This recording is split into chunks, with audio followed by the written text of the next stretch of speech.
a possibilidade da gente ler a palavra de Deus, né? Tá aí, tá lançada a sorte. A gente vai perceber que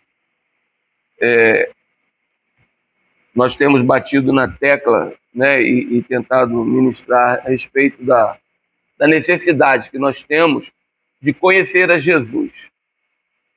E aí a gente... mas antes disso, nós vamos sempre bater na mesma tecla. Qual o tema do Evangelho de João? Qual o tema do Evangelho de João? Não é possível. Não é possível mesmo, você não decorou ainda. Jesus, o Filho de Deus. Mais uma pergunta. Para quem foi escrito o Evangelho de João? Vai, responde logo, você fica aqui guardando aí, você está sabendo, não fala. Hã? Fala aí. Para quem, Leandra? Tu falou aí, Leandra, baixinho, fala aí. Para nós, para a igreja. Qual o versículo que é o versículo chave, né? Que identifica o propósito principal? Vamos lá, qual é? Aí saiu fechado, não é possível. 20:31, vamos lá ler. É o versículo chave. Lê aí, Sandra. Foi Sandra que respondeu, não é isso, Sandra? 20:31. Isso aqui, irmão, vou bater na tecla. Lembra que a gente falou o seguinte, ó. Eu tenho que ouvir. Para conhecer Jesus, eu preciso ouvir. Segundo ponto, ler. Depois, estudar. Depois, decorar. E depois, meditar. Vamos bater nisso direto, irmão. Vamos lá. Lê, Sandra, 20:31. Foram registrados para que vocês creiam que Jesus é o Cristo, o Filho de Deus, para que, crendo, tenham vida em seu nome. Então, é para que o propósito do Evangelho de João é para que a gente creia que Jesus é o Filho de Deus. Esse crer, ele tem duas vertentes. Crer no presente, para que alguém creia, se não crer, creia. E para quem crê, continue crendo. É um futuro contínuo. Tá certo? Então, qual é o propósito? Se eu creio que Jesus é o Filho de Deus, eu tenho que continuar crendo. Por que a gente está na escola bíblica dominical? Todos aqui já creem? Então a gente está aqui para continuar crendo. Aqueles que permanecerem na minha palavra serão meus discípulos. Para a gente permanecer em Cristo, é importante que a gente creia e continue crendo. Em quê? Crendo em quê? Crendo o quê? Isso aqui, irmão, é evangelho básico, cristianismo básico. O que nos faz estar aqui é crer que Jesus é o Filho de Deus. Não é isso? Sandra, vocês não... Eu hoje decidi impactar vocês. Mas é a Sandra que vai responder, ninguém responda por ela. E se eu disser agora aqui para você, Sandra, agora aqui, vocês vão ficar aterrorizados no que eu vou dizer, mas aqui é lugar da gente aprender. Se eu disser que Jesus não é o Filho de Deus para você aqui agora, e aí? Se eu disser Jesus não é o Filho de Deus, entenderam? Pode ser que lá na frente alguém tente roubar a tua fé, descredenciar Jesus naquilo que você já aprendeu. Então é necessário que você continue crendo. Olha a resposta dela. O pastor pode dizer o que ele quiser dizer. O professor, o pregador, ele diz o que ele quer dizer. Mas se eu tenho consciência, se eu tenho verdadeiramente recebi a palavra, ouvi, estou estudando ela, estou ouvindo, estou lendo, estou estudando, estou decorando, estou meditando, eu pratico. Ela acabou de praticar a fé dela aqui agora, tendo convicção daquilo que nos traz aqui. Isso é apenas um exemplo básico, bem básico. Existem outras coisas. Cuidado com alguém que sabe muito, ou alguém que vão tentar tirar a gente do foco. Exatamente esse foi o propósito de João. Apareceu lá na frente, por quê? Ele escreve nos... Em que ano, mais ou menos, ele escreveu esse evangelho? 1900 e...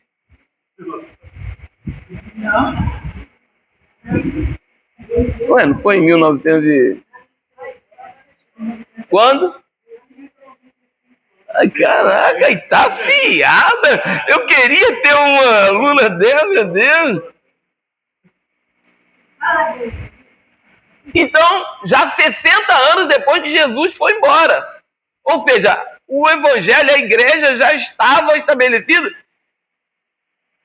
E de lá para cá, como apareceram gente para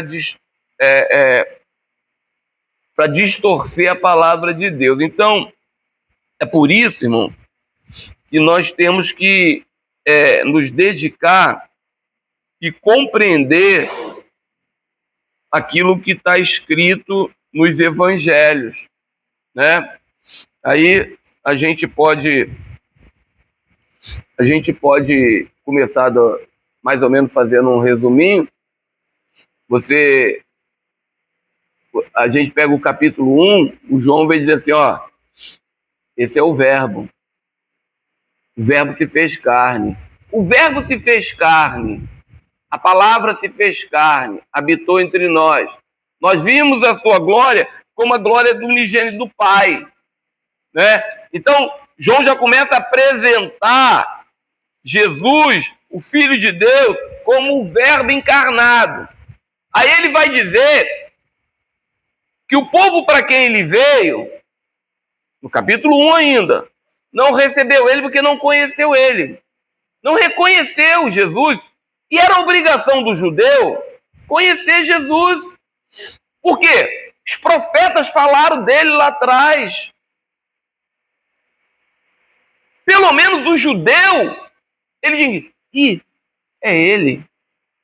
Tudo que Isaías pregou, Moisés falou.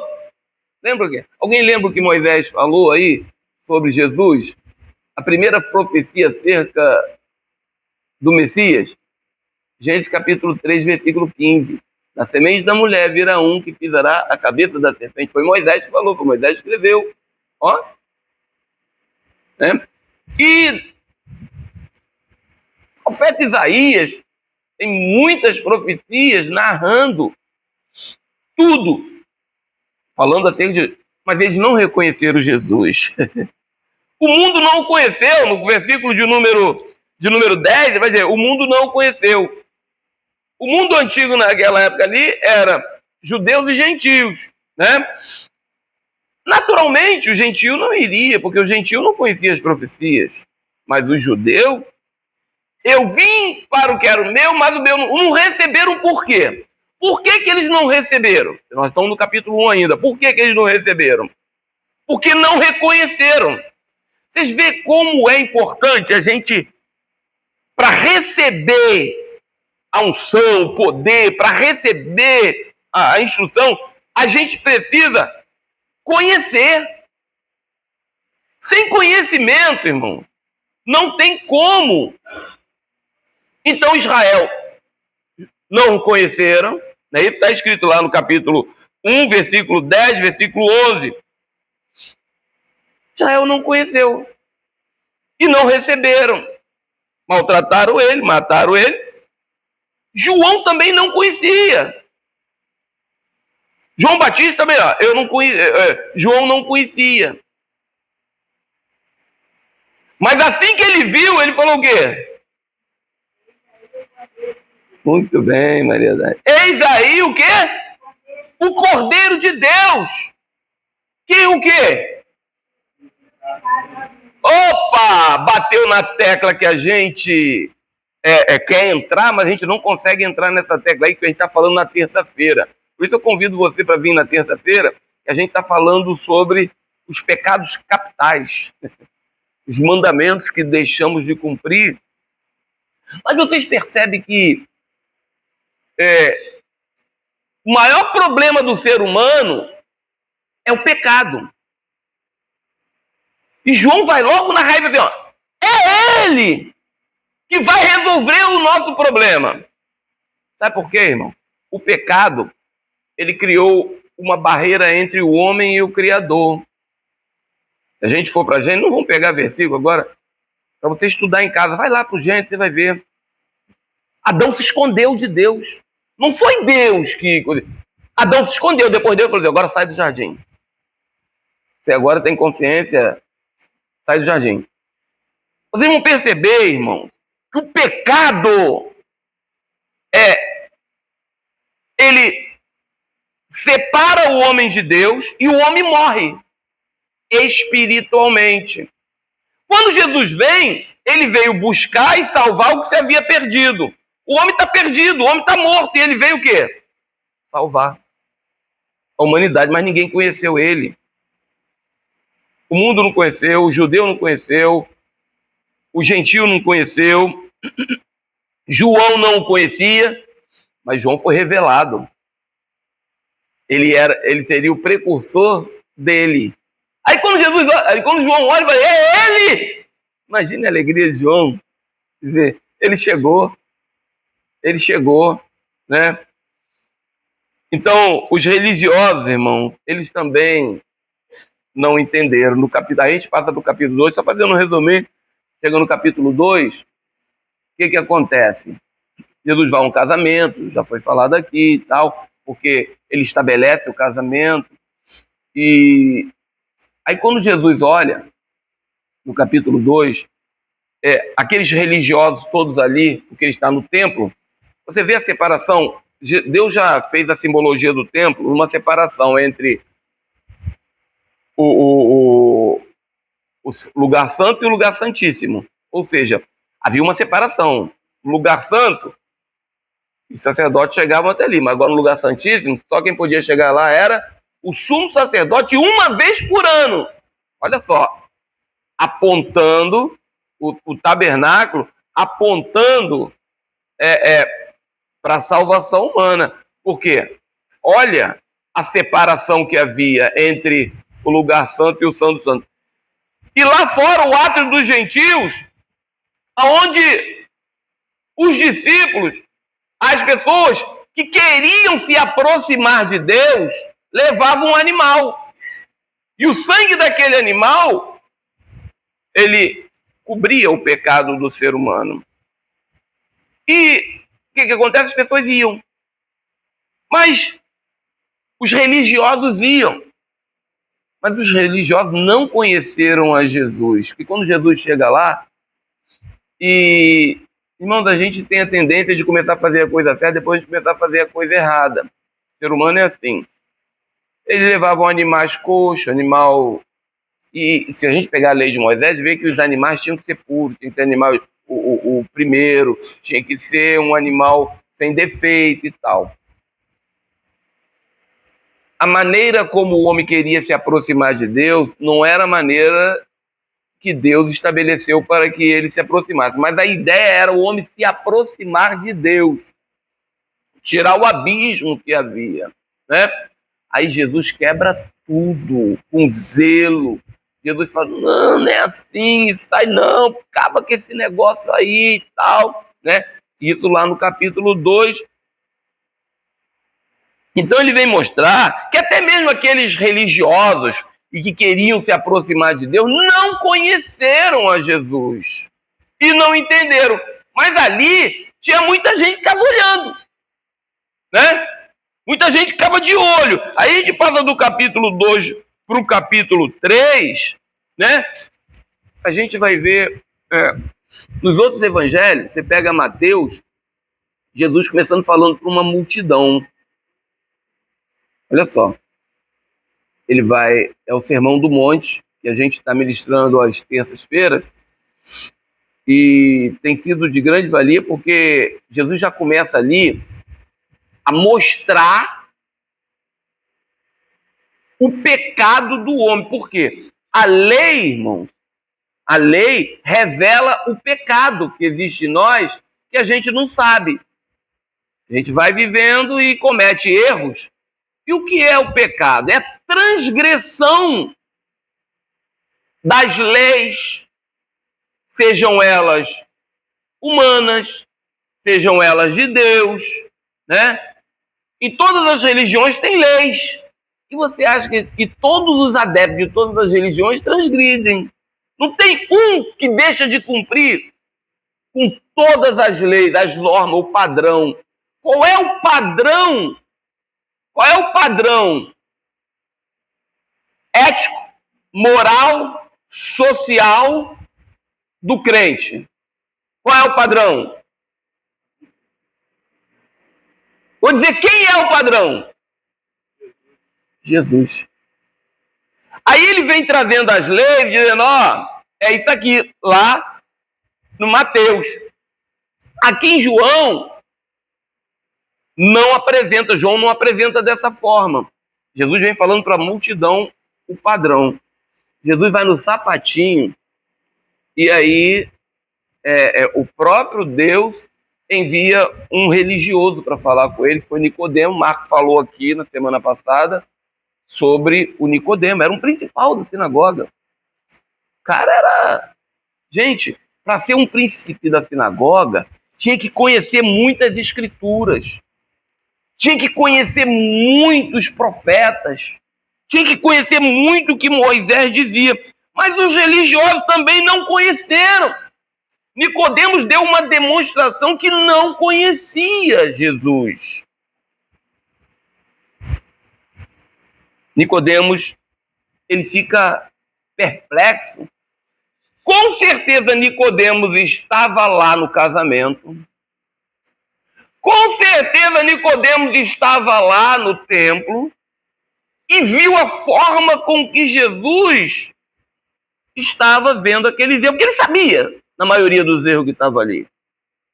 Irmão, tu sabe aonde você erra? A gente sabe. Fala, Danete.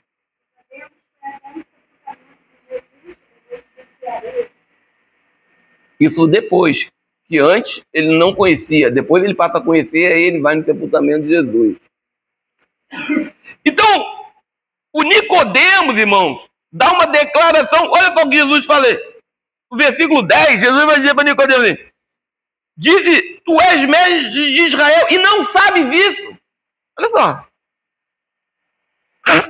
Ele era mestre, mas não foi revelado ele aquilo que só o Espírito Santo revela. Irmão, por mais que você estude a Bíblia, por mais que você se empenhe em entender, se o Espírito Santo de Deus não te revelar, você vai continuar sem saber. E aí, o que eu tenho que fazer?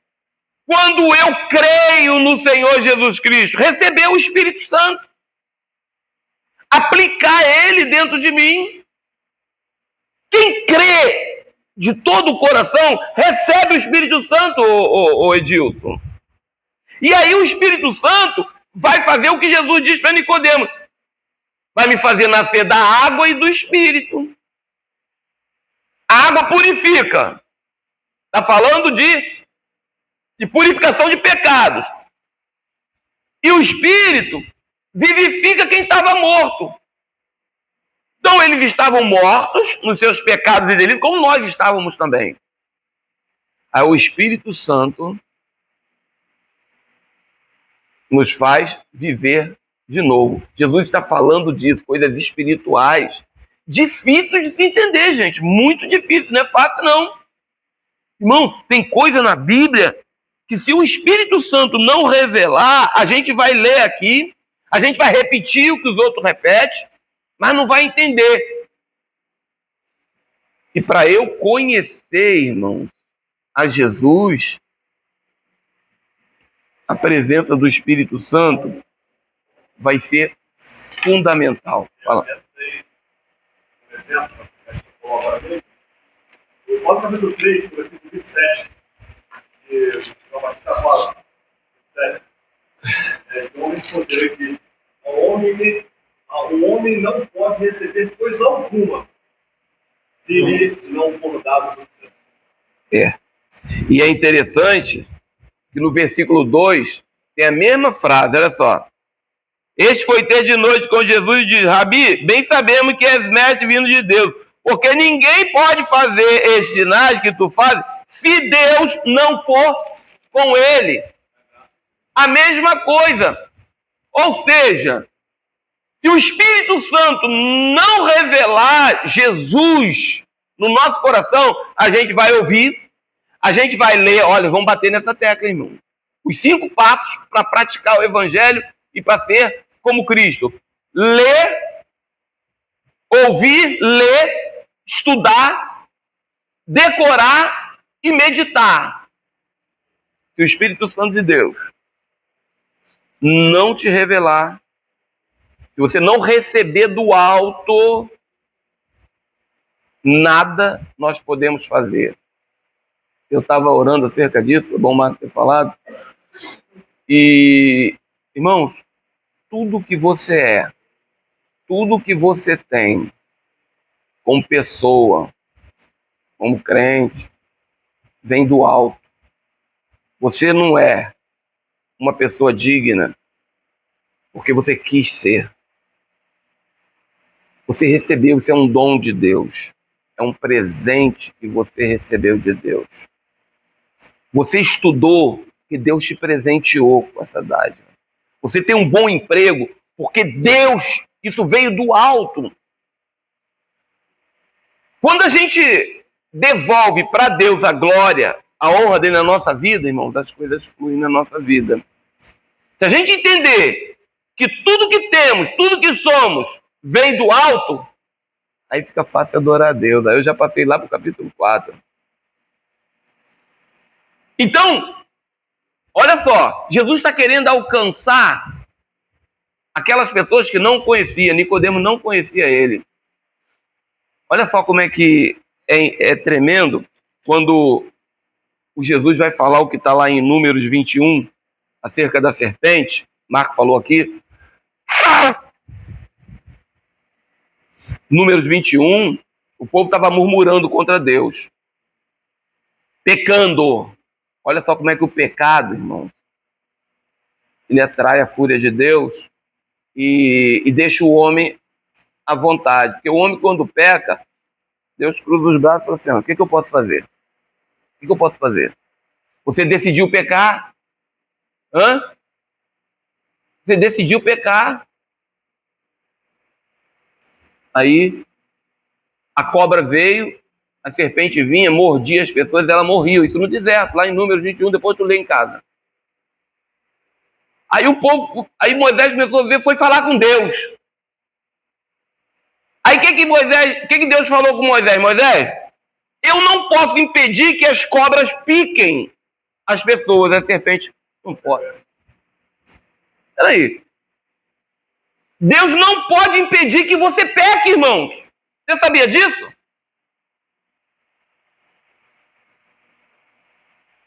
Mas ele pode te dar o escape, a cura. Porque alguém pensa assim, vem cá, por que Deus não falou para Moisés para enxotar aquelas cobras? Sabe por quê? Porque ela representa o pecado que o homem decide. Lembra que o Denilson... vocês não estavam aqui na terça-feira que o Denilson, a gente estava falando sobre o livre-arbítrio. Deus deu o livre-arbítrio, uma livre escolha. E nós escolhemos pecar. Não tem como. Deus não pode. Deus não te deu o livre-arbítrio. Você decidiu pecar, acabou.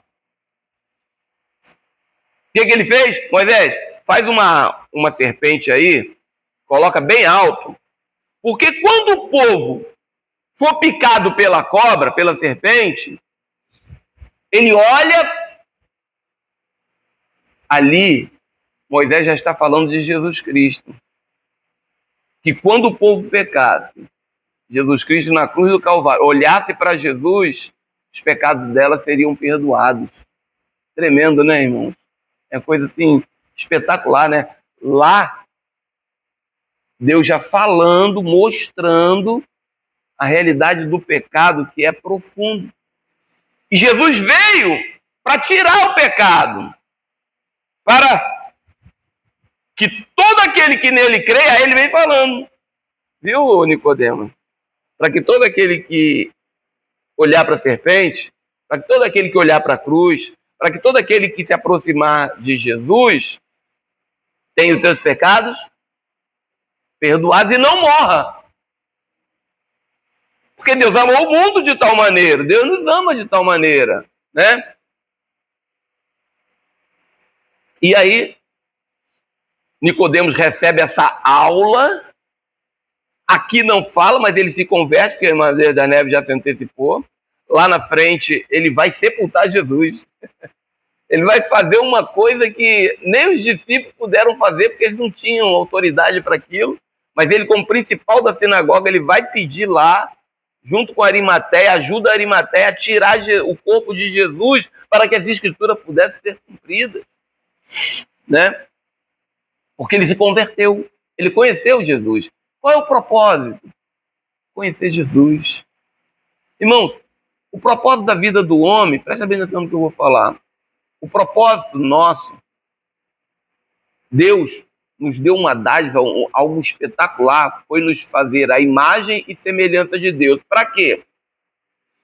Para que nós tivéssemos a consciência, que os animais não têm, de reconhecer Jesus, de conhecer Jesus.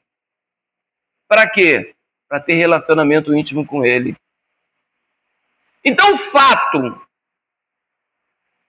de termos a consciência, a imagem e semelhança de Deus, é para que conheçamos Jesus, ou Deus através de Jesus, que se fez carne, para ter um relacionamento íntimo.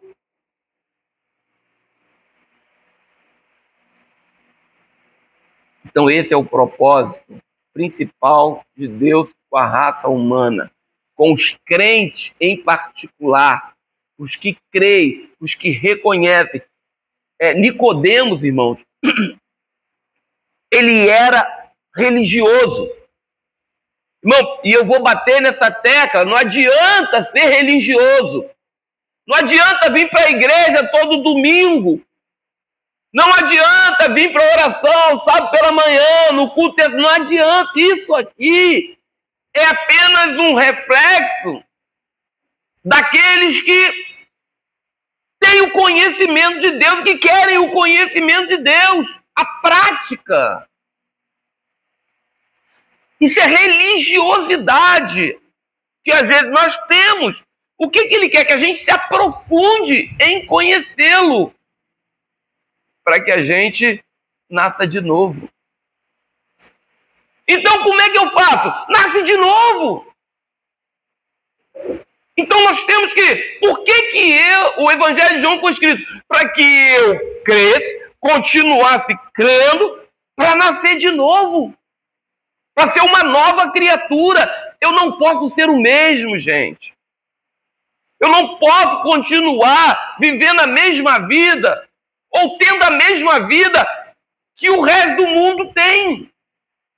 Com as suas dores, com as suas paixões humanas, com os pecados que nós cometemos, vamos continuar cometendo, porque não há uma alma que pegue. Eu falei na terça-feira. Não há um só que não peque. Em todas as religiões, todos transgridem. os seus padrões éticos e morais pré-estabelecidos. Mas graças a Deus que nos dá a vitória por Jesus Cristo, a haste está lá, a serpente está lá, Jesus está na cruz. E quem olha para Jesus, irmãos, é perdoado. Ele veio para perdoar os nossos pecados. Isso é a graça de Deus, irmão. Não tem o que você possa fazer e o que eu posso fazer. É a graça de Deus. O que nós temos que fazer? Nos empenhar e conseguir enxergar o nosso pecado. E vai chegar a hora que a gente vai falar aqui nos 10 mandamentos. Porque a luz dos mandamentos de Cristo, irmãos, das leis do reino, porque é o padrão. Tudo aquilo que Jesus falou ali, Mateus 5, 6 e 7, é o padrão para nós. No mínimo, aquilo ali a gente tem que observar, não tem jeito.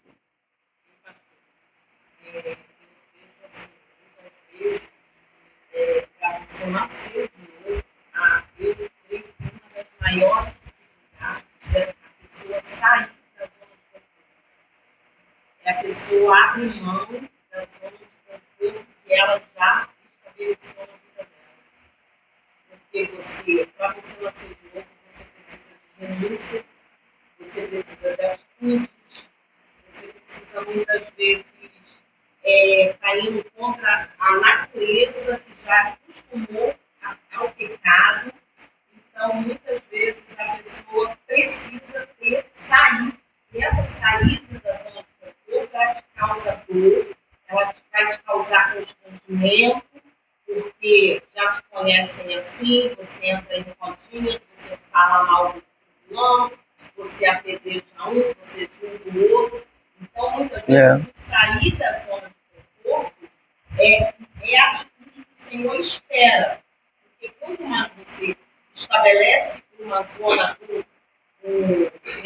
você tem um ângulo e você não quer sair fora daquele ângulo, porque você vai contra aquilo que você já faz todos os dias.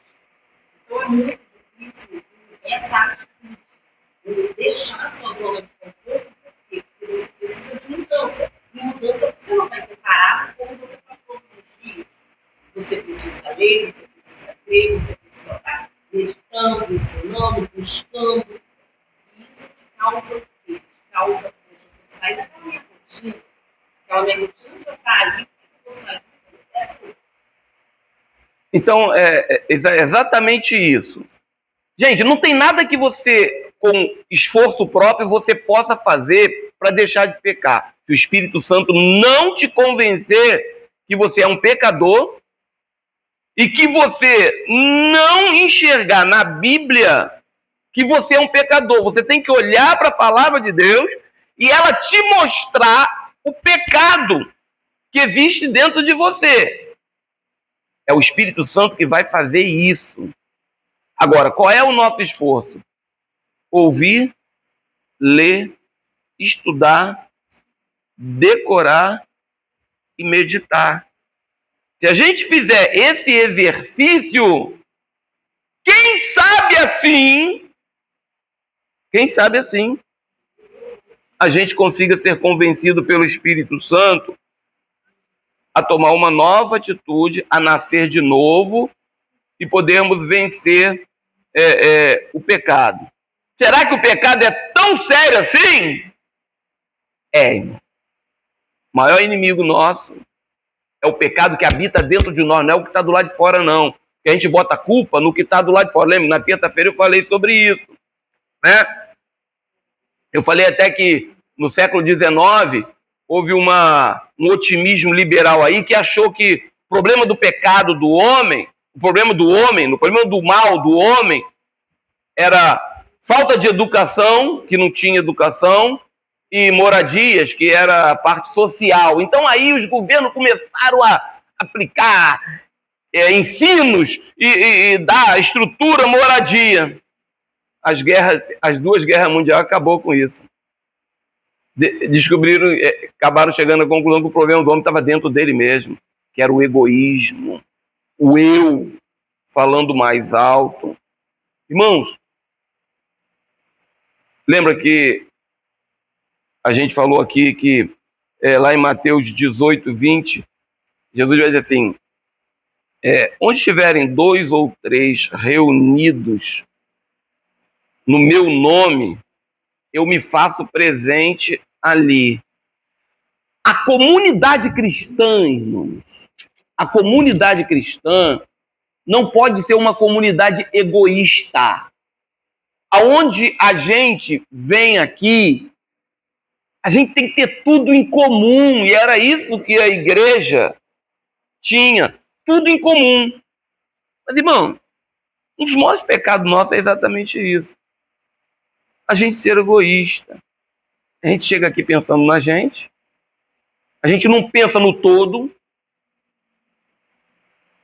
mas a comunidade cristã, irmãos, ou seja, que Cristo nos trouxe aqui. Irmão, o que nos une é Cristo. E quando Cristo nos une, nós deixamos o eu, o egoísmo pessoal, longe. Aí a gente se reúne, a gente dizima, oferta, a gente está com o coração aberto para a comunidade, para nos ajudar mutuamente. Irmão, isso é muito gostoso, isso é muito bacana. E o maior pecado nosso, e às vezes a gente não enxerga, pensa que pecado, né? A gente tem que ter tudo em comum, a gente era para estar unido aqui, a gente era... Por quê? Naquilo que ele é bom, eu sou fraco, a gente se une. Naquilo que eu recebi de informação lá atrás, na minha infância e tudo, a gente vai se ajudando mutuamente. É uma comunidade cristã. Por isso que Jesus diz, quando a gente se reúne, eu estou ali, eu estou presente. E aonde Jesus está, ele cura, ele liberta, ele transforma. Será que estamos juntos mesmo? Tá igual quem é que falava? O Fabinho. Estamos juntos. Lembra do Fábio, da Priscila? Estamos juntos. Será que estamos juntos mesmo? Irmãos, eu confesso para vocês que ao longo desses 24 anos, eu às vezes, não é que preferi uns do que o outro, mas às vezes tem pessoas que se calam muito e a gente não consegue. Aí às vezes a gente enxerga que, poxa, eu poderia ter me aproximado mais de fulano, eu poderia ter ajudado mais. E a gente estava até falando com o Edilson ontem ali sobre a questão de a gente perceber que tem muita gente que não quer ajuda. E tem muita gente que foi ajudada. A gente carregou gente nas costas aqui, gente. Né? Levamos para centro de recuperação, a gente... tal. Mas eu também abandonei pessoas. Aconteceu de depois pessoas... Não, só olha para um, não olha para outro. Perdão. A gente erra mesmo. A gente erra pra caramba. Né? Então a gente tem que estar de olho na comunidade para que a comunidade avance, continue crendo. Por isso que a gente tem que ter tudo em comum. Por isso que a gente tem que aniquilar o pecado, começar a combater o pecado dentro de nós. E é por isso que a gente tem que ir para a Bíblia, porque a lei é que mostra o pecado que está dentro de nós. E uma hora a gente vai conseguir falar dos 10 mandamentos. Uma hora a gente vai... Né? Mas vamos passar para João 4. Aí, Jesus sai de um religioso no sapatinho, né? Que ali ele não está pregando para uma multidão. Ele vai falar com uma mulher pecadora, uma samaritana, né? E para quem estuda a Bíblia, sabe que os samaritanos eram israelitas também, só que o reino se dividiu em dois, reino do norte e reino do sul. Reino do sul era Judá e reino do norte era Israel. E Samaria ficava no norte, né? E Jesus agora vai, no sapatinho, conversar com uma pecadora. Ele e ela. Como ele e Nicodemo eram um religioso, agora olha só, o inverso, né? 2 polos. Agora ele vai conversar com uma pecadora, uma mulher. Já era algo para o judaísmo, já era algo... A mente deles totalmente diferente. A mente de Nicodemo totalmente diferente daquela mulher. Olha como é que Jesus não faz acepção de pessoas, né? e ele vai ter uma conversa ali, e ele vai deixar aquela mulher assim, perplexa. Primeiro, quando ela é identificada como uma pecadora, quando Jesus revela o pecado dela, né? Que ela tinha 5 maridos, teve 5 maridos, nenhum era dela, tal, pecado. Mas ela era samaritana, e os samaritanos, eles eram menos religiosos que os judeus, embora tudo fosse Israel. E Jesus vai ter essa conversa com ela, irmão. Olha só o que ele vai dizer para ela, olha só. No capítulo 4, ele vai puxar um assunto com ela. Ele pediu água a ela para puxar assunto com ela. Ele queria conversar com ela acerca da vida dela, né? E ele diz assim: se tu conheceras o dom de Deus, vamos agora pegar essa frase, vamos mudar. Se tu conheceras o presente que Deus te dá, ele era o dom de Deus. O dom é um presente. Jesus está dizendo: eu sou um presente de Deus para a tua vida, pecadora. Jesus acabou de chamar ela de pecadora e está dizendo assim, ó, eu sou a solução para acabar com o teu pecado. Ela entendeu, gente. Primeiro que ela viu que ele falou coisas que se do alto não viesse, ninguém poderia revelar. Ela entendeu logo que ele era profeta, até profeta. Hã? E ela vai falar uma coisa, irmãos, muito séria. Ela vai dizer que os antepassados dela, que aí Jesus entrou no assunto com ela, aí já começa a falar de Deus, já começa a falar de pecado, né? E ele vai dizer para ela, aí ela vai dizer que ele é profeta, e aí ela entra no assunto espiritual. E a mulher diz assim, ó, disse a mulher: Senhor, vejo que é profeta. Versículo 19. Nossos pais adoraram neste monte. Opa, já bateu onde Jesus queria que ela... Nossos pais adoraram, quer dizer, os pais dela, mas ela não. No passado, né, os ascendentes dela adoraram ali, mas ela não, ela está dizendo que ela não adorava. Era aqui, mas o judeu era em Jerusalém, né? Ela tinha consciência disso. Aí Jesus vai pregar para ela, vai dizer assim, ó, não é nem aqui e nem lá. Importa é que os verdadeiros adoradores adorem o Pai em espírito e em verdade. Aqui, irmão, o Senhor revela para ele, já tinha revelado a divindade dele, o que ele veio fazer. Quando revela, ela entende. Só que, para nós hoje, isso aqui é muito sério. Quem são os verdadeiros adoradores? Que adoram aquilo que conhecem. Aí ela vai dizer assim, mas os judeus conheciam o que adoravam. Os samaritanos não. Porque adoravam no lugar errado. Aí Jesus não tem lugar para adorar. Porque os verdadeiros adoradores adoram o Pai em espírito. O que é adorar o Pai em espírito e em verdade? Aí a gente vai ficar, irmão. A gente vai ter que entender que a gente peca até quando adoramos a Deus. Ou quando pensamos que adoramos. E não tem muita gente que adora a Deus sem conhecer Jesus. Só porque alguém falou. Ó, creio no Senhor Jesus, eu creio. Não nasceu de novo, não coisa, aí vai, adora e está adorando. Mas está adorando o que não sabe. Isso é muito sério, irmão. Os verdadeiros adoradores, porque tem os falsos, são aqueles que acham que estão adorando e não estão.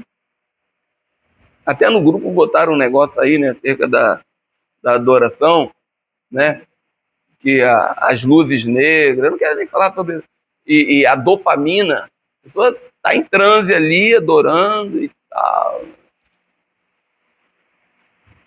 não sabem nada de Jesus, não conhecem nada da palavra de Deus. Pastor, nesse versículo 24, uma coisa importante que Jesus fala. Deus é Espírito. Aí ele completa: os seus adoradores o adorem em Espírito de verdade. Então, isso que o senhor falou agora aí, da imagem do templo, da dopamina, muitas pessoas estão sentindo, ou seja, está adorando a Deus com sentimento, não em espírito. Então, para adorar a Deus, tem que ser em espírito, porque Ele é espírito. Tem que nascer de novo. Só consegue adorar em espírito quem nasce de novo. Se não nascer de novo, irmão, está só usando a dopamina, está só usando o açúcar que dá o prazer, sentindo prazer, mas dentro da química que existe no corpo e nos fluidos externos. Para adorar em espírito, em verdade, irmão, tem que ser guiado pelo Espírito a conhecer Jesus profundamente, o que ele fez, o que ele disse para fazer, o que ele disse para não fazer, o que ele é. É isso, irmão. Porque como pode alguém adorar o que não conhece? Hein? Não terás outros deuses além de mim, o primeiro mandamento.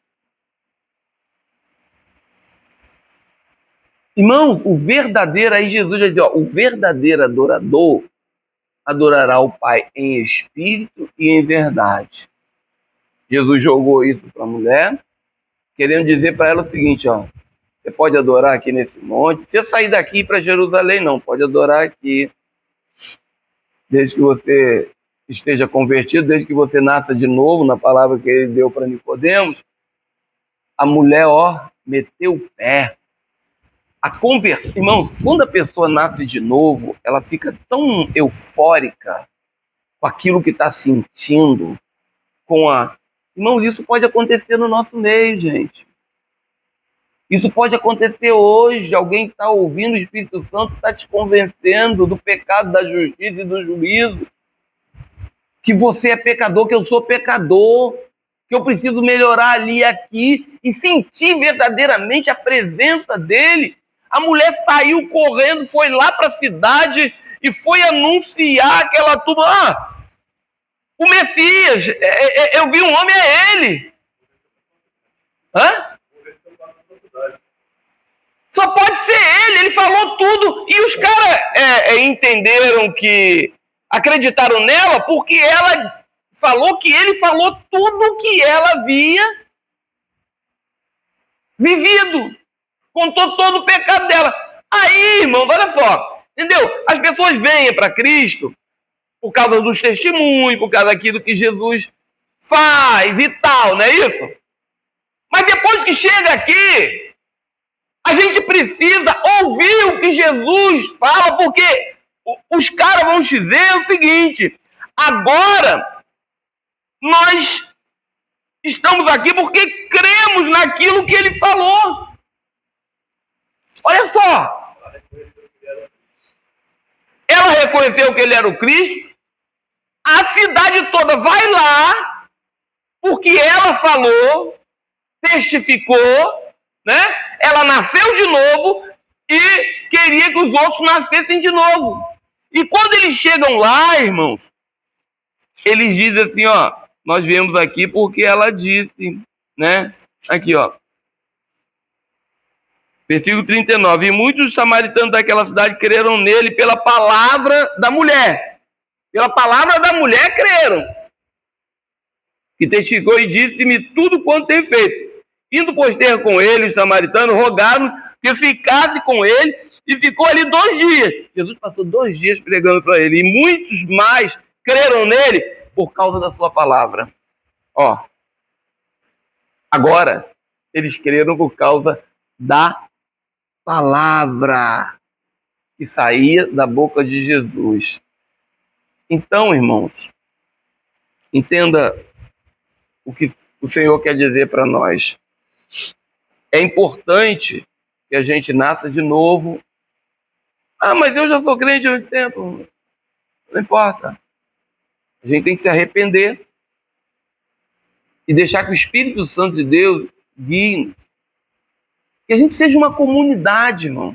Tudo em comum. Bom é que a igreja toda estivesse aqui, mas tá tudo bem.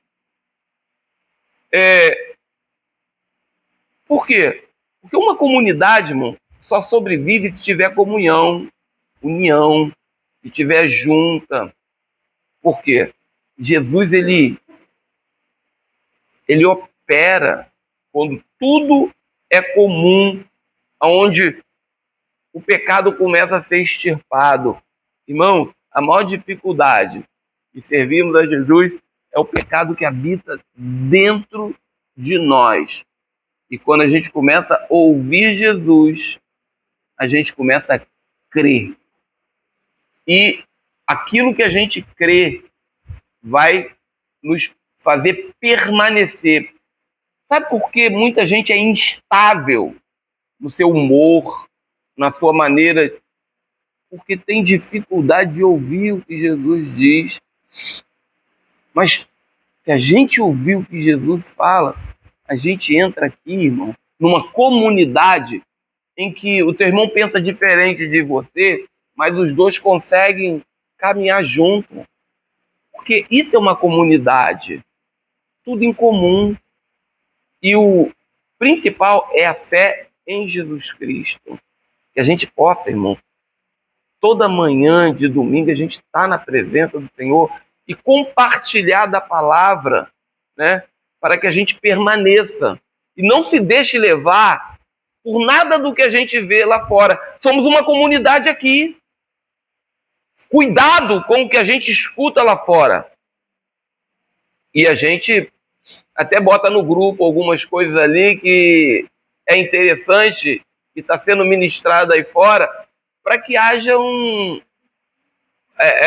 a gente venha assim refletir, porque o evangelho, irmão, o Billy Graham falou e eu falei aqui, ele diz o seguinte: a pregação do evangelho que não confronta o pecado não é o evangelho de Jesus Cristo. Então a gente tem que entender isso. A gente precisa, na comunidade, ser ministrado, confrontado pelo Senhor, para que a gente siga o mestre e permaneça nele. Amém?